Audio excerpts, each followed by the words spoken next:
pessoal! Sejam bem-vindos a mais um vídeo. Eu sou Júlia Berger Cangiani, psicopedagoga, terapeuta e psicanalista. E hoje nós vamos conversar mais um pouquinho sobre o aparelho psíquico. Mas já vamos deixar a primeira tópica freudiana um pouquinho de lado e vamos prosseguir na história conversando sobre a segunda tópica freudiana. Para isso, continua no vídeo, assiste até o final, já deixe seu like, se inscreva no canal e compartilhe com seus amigos. Pessoal, vamos lá! A segunda tópica freudiana ficou conhecida como modelo estrutural. Por que isso aconteceu? Porque o psiquismo começou a ser estruturado a partir de instâncias psíquicas. Bom, essas instâncias psíquicas, elas são vistas, observadas como metafóricas, uma vez que elas não estão localizadas, não estão especificadas a um único lugar do nosso corpo. Conversando um pouquinho, voltando um pouquinho para trás, lá na nossa primeira tópica freudiana, nós vimos que o aparelho psíquico, ele se dividia em inconsciente e inconsciente. E que havia um sofrimento, havia um temor que aquilo que estava escondido no nosso inconsciente viesse à tona para o consciente, proporcionando um desprazer imenso ao indivíduo. Bom, o que acontece? No decorrer da sua carreira, da sua profissão, Freud não se deixou estagnar no tempo. Então, conforme ele foi trabalhando, conforme ele foi clinicando e vendo os resultados da primeira tópica freudiana, ele foi desenvolvendo, ele foi refazendo, reescrevendo, acrescentando e fazendo a segunda tópica freudiana. Através dessas pesquisas, através dessa clínica escola onde ele foi observando como que a primeira tópica funcionava, ele viu que ela não abrangia todo o seu potencial. Ela não conseguia abranger plenamente todo o psiquismo humano. No ano de 1920, Freud lançou o texto Além do Princípio do Prazer. É nesse texto que ele inicia a perspectiva da segunda tópica freudiana. Ele começa a trançar, a tramar, a articular, a desenvolver esse novo aparelho psíquico, que foi implantado no ano de 1923, através do texto O Ego e o Id. É nele que ocorre realmente a implantação, a estruturação dessa segunda tópica freudiana. Porém, uma coisa que é muito importante a gente ressaltar aqui é que a segunda tópica freudiana, ela não substituiu a primeira, ela a complementou. Então, ao invés da gente simplesmente esquecer que existiu a primeira tópica freudiana e agora só vamos começar a ver a segunda, nós vamos fazer a união das duas. O encaixe, o desenvolvimento, o andar de um aprendizado. Bom, segundo Freud, a segunda tópica, ela é composta por 3 instâncias: o id, o ego e o superego. O id é a fonte pulsional, ela é completamente inconsciente, é aquele ímpeto, é aquilo que não está se preocupado com as normas, não está preocupado com a censura, é simplesmente o pulsar, é simplesmente o sentir irracional, aquele sentir que você não consegue expressar ou não consegue conter. Não é possível a gente conseguir compreender o id de forma completa, uma vez que ele busca pelo prazer imediato. Ele quer aquele prazer naquele momento, não importa o que custe o que custar. Acho que essa expressão vai cair bem aqui nesse caso. A segunda instância é o ego. Ele é a instância mediadora das exigências do id e do superego.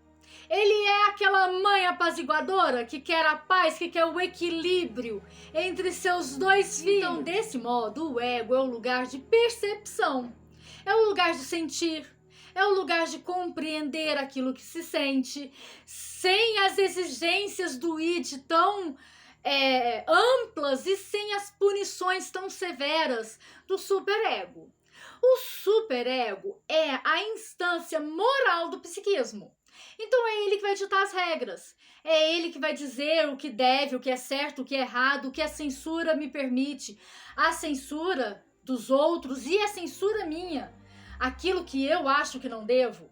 É o superego que vai me dizer: não, a sua blusa é muito colorida para você ir no shopping numa segunda-feira. Ou é ele que vai dizer: não, a sua roupa está bonita, você gosta de cores, você gosta de utilizar toda essa aquarela e você pode ir ao shopping. Então é ele que vai mostrar as nossas ações, intermediado pelo ego, porque se o ego deixar que o superego tome conta, a gente vai viver em total censura, vai viver em total cobrança. Pessoal, ainda falando sobre o superego, tem um detalhe super importante.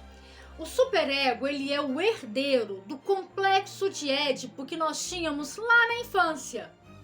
Então, é onde coexistem diversos sentimentos. Sentimentos de raiva, de pudor, de amor, de angústia. Uma vez que na infância a gente começa a aprender tudo.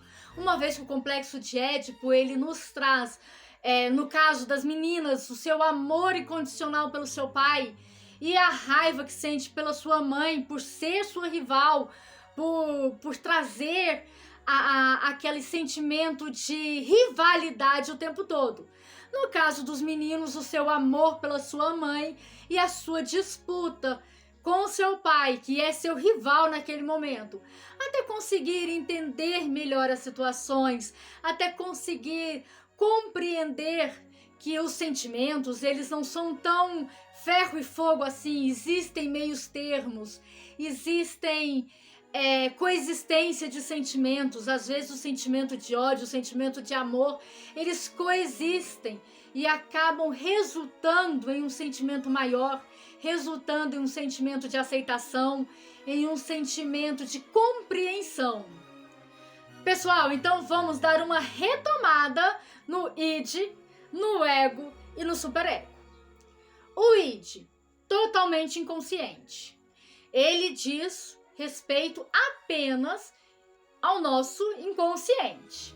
Ele é a fonte de pulsões, é fonte da nossa vontade de fazer, é fonte da nossa vontade de agir, é fonte daquele sentimento, daquele repete que a gente tem e que não consegue segurar. Ele é o princípio do prazer. Então ele quer o prazer imediato. Ele está sentindo aquilo e precisa ser satisfeito. Ele precisa conseguir a satisfação plena. Ele é uma energia livre e se encontra no processo primário. Vamos falar agora do ego. Vamos recapitular o ego. O ego, ele é o meio termo, então ele tem a sua parte consciente e a sua parte inconsciente. Ele é o lugar de percepção. É o lugar onde a gente vai pensar: espera, o meu desejo me diz isso, mas será que é necessário? Será que está 100% certo? Porque o meu superego me diz que está errado.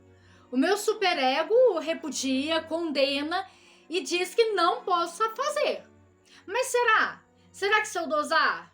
Será se eu pegar um pouquinho do superego, um pouquinho do id, eu não consigo colocar o meu desejo, o meu anseio de uma forma dosada? De uma forma que eu consiga conviver bem, que não me traga sofrimento, não traga sofrimento, claro, para quem está do meu lado? Então ele é o princípio da realidade. Ele é exatamente aquele cotidiano, a vida no dia a dia. É uma energia ligada, um processo secundário e é um lugar da identidade. Novamente, falamos isso no vídeo anterior, vamos falar isso novamente aqui. Não vamos confundir identidade com personalidade. Identidade é aquilo que você é, suas características. Personalidade é aquilo que você foi construindo, pouco a pouco, aquilo que você foi aprendendo com sua mãe, aprendendo com seu pai, aprendendo com seus amigos e foi construindo a sua personalidade. Seus tombos, seus acertos. Quantas vezes não aprendemos com nossos tombos, não é? Então agora vamos falar sobre o superego. O superego, ele também é parte consciente e parte inconsciente, só que ele é mais severo. Ele é o lugar onde fica a consciência moral. é aonde se encontra a censura, é onde se encontra o desejo, o pensamento de certo e errado. Ele é herdeiro do complexo de Édipo, como nós falamos. Então, reto, é aquilo, pronto, acabou. Se falar que essa parede atrás de mim, ela é marrom e pronto. Então, ele não está aberto a diálogos. E é responsável pelo sentimento de culpa, pela autossabotagem. Pessoal, vamos ter cuidado. Vamos ter cuidado, vamos ajudar o nosso ego a conseguir frear um pouco o superego, a conseguir encontrar o limite para que a gente não se auto-sabote, para que a gente não carregue culpas que não são nossas. Então, muitas vezes, o que a gente precisa é sentar e conversar. Conversar com nossa mãe, conversar com nosso pai, conversar com os nossos familiares. Às vezes, a gente não está conseguindo caminhar sozinhos. É importante a gente ir a um terapeuta, é importante a gente ir a um psicanalista, para a gente conversar, tirar um pouquinho dessas culpas, um pouquinho dessas dores, aprender como conviver ou como acabar com a nossa autossabotagem. Porque não adianta falar, eu não vou me autossabotar. Eu preciso saber por que eu me autossaboto, em quais momentos eu faço isso. E a partir daí, desconstruir a minha atitude negativa e conseguir caminhar com maior facilidade. Pessoal, eu espero que vocês tenham gostado do vídeo de hoje. Foi um pouquinho mais breve, mas acho que consegui falar bem sobre o id, sobre o ego, sobre o superego e sobre a segunda tópica freudiana. Já deixa aqui nos comentários o que vocês acharam. Já deixa seu like, se inscreva no canal e quem quiser conversar, tá meu contato na descrição. Pra gente marcar um horário, sentar, conversar e compreender um pouquinho mais tudo que está à nossa volta. Beijos!